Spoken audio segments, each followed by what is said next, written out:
car accidents, gun shootings. They shot me between the eyes. This mark here is a bullet between my eyes. The bullet came out by my neck. When I was laying on the floor, they shot me in my back and left me there for dead.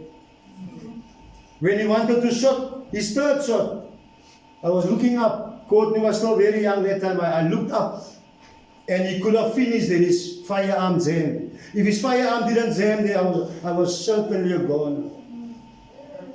But the Lord knew what He was going to do. That time I wasn't even thinking of becoming a pastor or being a pastor. Job. You remember I said this morning when I sent the Facebook, the WhatsApp messages out, may God encamp around you with favor. So God encamp around Job with favor.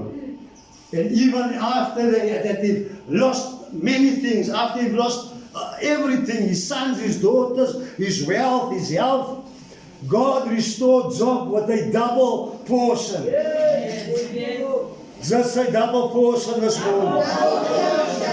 Because the Bible said that Job prayed for his friends.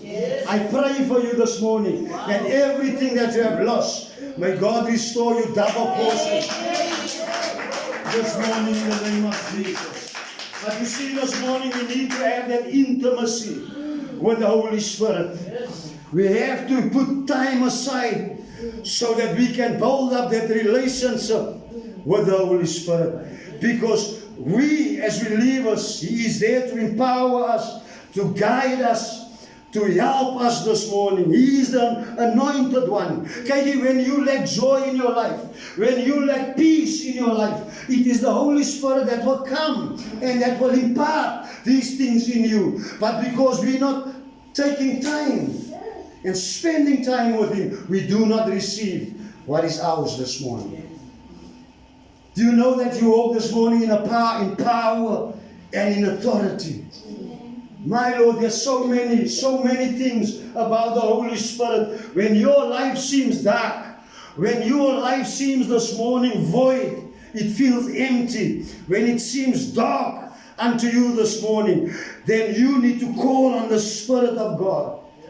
Let He come and let He fill you. He says He will give you a peace that surpasses all understanding. It surpasses human understanding.